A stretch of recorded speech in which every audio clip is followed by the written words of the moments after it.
April Parkinson వ్యాధి అవగాహన మాసం సందర్భంగా నెల్లూరులోని మెడికల్ హాస్పిటల్స్ మరియు సిప్లా సంయుక్త ఆధ్వర్యంలో నిర్వహించిన ప్రత్యేక అవగాహన సదస్సు శనివారం విజయవంతంగా ముగిసింది. మూవ్మెంట్ ఆఫ్ జాయ్ అనే నినాదంతో జరిగిన ఈ కార్యక్రమంలో పార్కిన్సన్స్ వ్యాధిగ్రస్తులు, వారి కుటుంబ సభ్యులు పెద్దల సంఖ్యలో నగర ప్రజలు పాల్గొన్నారు. ఈ సందర్భంగా ప్రముఖ న్యూరాలజిస్ట్ డాక్టర్ దీక్షాంతి నారాయణ మాట్లాడుతూ పార్కిన్సన్స్ వ్యాధి పట్ల సమాజంలో ఉన్న అపోహలను తొలగించడమే ఈ సదస్సు ముఖ్య ఉద్దేశమని తెలిపారు. కొన్ని ప్రత్యేక వ్యాయామాలు మరియు మూవ్మెంట్ ఆఫ్ జాయ్ లో భాగంగా వినోదాత్మక కృత్యాలను నిర్వహించారు. అనంతరం రోగులు అడిగిన సందేహాలను డాక్టర్ ఉదయ్ నివృత్తి చేశారు. Medical hospitals Nellore cluster head G Ranjith Reddy మాట్లాడుతూ పార్కిన్సన్స్ బాధితుల కోసం ప్రత్యేక సౌకర్యాలు, నిపుణులైన వైద్య బృందం ఎల్లప్పుడూ అందుబాటులో ఉంటుందని తెలిపారు. కార్యక్రమంలో హాస్పిటల్ డాక్టర్, సిబ్బంది మరియు సిప్లా ప్రతినిధులు పాల్గొన్నారు.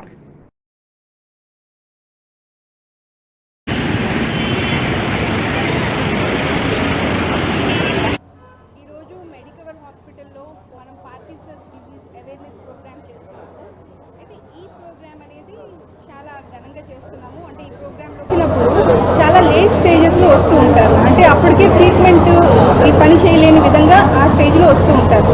దానికి కారణం పేషెంట్స్కి, ప్రజలకి పార్కిన్సన్స్ డిజీజ్ మీద అవగాహన లేదు.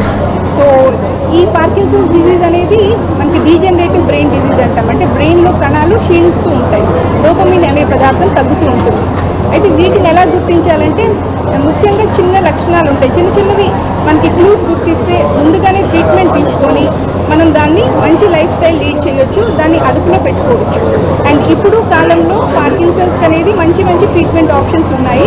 సో ప్రజలందరూ పార్కిన్సన్స్ డిజీజ్ని గుర్తించి త్వరలో గుర్తించి దగ్గరలో ఉన్న న్యూరాలజిస్ట్ని సంప్రదించి దీనికి సంబంధించిన ట్రీట్మెంట్ త్వరలో తీసుకొని మంచిగా హెల్తీగా జీవించాలని కోరుతున్నాము. అయితే పార్కిన్సన్స్ ముఖ్య లక్షణాలు ఎలా ఉంటాయంటే మనకి బాడీ అంతా స్టిఫ్ అయిపోతూ ఉంటుంది, ఇంకా నడకలో బాగా స్లో అయిపోతారు, బాగా స్లోగా చిన్న చిన్న అడుగులు వేసుకుంటూ వెళ్తూ ఉంటారు. టర్నింగ్స్ వచ్చినప్పుడు పడిపోతూ ఉంటారు. ఇంకా నడిచినప్పుడు రోబోలాగా, అంటే చేతులు ఊపలేకుండా రోబోలాగా నడుస్తూ ఉంటారు. అదే కాకుండా మనకి చిన్న చిన్న వణుకులాగా మూమెంట్స్ వస్తూ ఉంటాయి. ముఖ్యంగా థంబ్, ఇండెక్స్ ఫింగర్లో చిన్న చిన్న వణుకు వస్తూ ఉంటుంది. మనిషి అంతా అంటే ఎక్కువ రెస్పాండ్ అవ్వలేరు. మాస్క్ ఫేసెస్ అంటాం, అంటే ఫేస్ అంతా కూడా మాస్క్ లాగా ఉంటుంది అనమాట. వాళ్ళు మనం చెప్పిన ఆన్సర్ కూడా త్వరగా చెప్పలేరు, ఏదైనా అడిగినా త్వరగా ఆన్సర్ ఇవ్వలేరు. సో ఇంకా కాన్స్టిపేషన్ కానీ మనకి స్మెల్ కానీ తగ్గడం ఉంటుంది. కొంతమంది పేషెంట్స్ డిప్రెషన్కి లోన్ అవుతూ ఉంటారు. సో ఇవన్నీ లక్షణాలు కనుక ఎవరికైనా ఉన్నట్టయితే పార్కిన్సన్స్ ఏమో అని డౌట్ పడి దగ్గరలో డాక్టర్కి చూపించుకొని మనం నయం చేసుకోవచ్చు.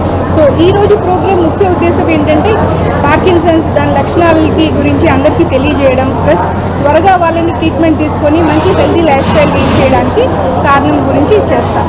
సో ఈ ప్రోగ్రాంలో పార్టిసిపేట్ చేసిన మన మెడికల్ మేనేజ్మెంట్కి, డాక్టర్స్కి, స్టాఫ్కి, ప్లస్ మీడియా మిత్రులకి అండ్ అందరి ప్రజలకి ఎంతో ధన్యవాదాలు. అంటాం అంటే బ్రెయిన్లో కణాలు, డోపమిన్ ప్రొడ్యూస్ చేసే కణాలు డీజనరేట్ అవుతూ ఉంటాయి, అంటే డోపమిన్ శాతం తగ్గిపోతూ ఉంటుంది. సో డోపమిన్ శాతం తగ్గిపోవడం వల్ల మనకి డోపమిన్ నుంచి ఏవైతే మనకి యాక్టివిటీస్ వస్తాయో ఆ యాక్టివిటీస్ అన్నీ డల్ అయిపోతూ ఉంటాయి. ఇది డీజనరేటివ్ డిజీజ్ అంటారు. ముఖ్యంగా 40 నుంచి పై వాళ్ళకి వస్తూ ఉంటుంది. ఇప్పుడు యంగ్ ఆన్సెట్ పార్కిన్సన్స్ అని కూడా కామన్గా వస్తూ ఉంది. అంటే 40 కన్నా తక్కువ ఉండే వాళ్ళు కూడా ఈ మధ్య మనం చూస్తున్నాం, సంఖ్య బాగా పెరిగిపోతుంది. కొన్ని కారణాలు ఏంటంటే మనకి పొల్యూషను, పెస్టిసైడ్ వాడటము, ప్లస్ కొన్ని రకాలైన అంటే ప్రిస్క్రిప్షన్ లేని మందులు కొంతమంది వాడుతూ ఉంటారు. వాటి వల్ల కూడా కొన్ని సైడ్ ఎఫెక్ట్స్ వల్ల కూడా ఇలాంటి పార్కిన్సన్స్ లక్షణాలు వచ్చే ఛాన్సెస్. ఇది కాకుండా ఈ మధ్య అల్ట్రాసౌండ్ వేవ్స్, అంటే magnetic MRI guided ultrasound waves ద్వారా కూడా బ్రెయిన్కి చికిత్స అనేది చేయడం జరుగుతుంది. ఎవరైతే సర్జరీకి ఫిట్ గారో వాళ్ళకి ఈ ట్రీట్మెంట్ చేయడం ద్వారా వాళ్ళ లక్షణాలను చాలా వరకు తగ్గించవచ్చు.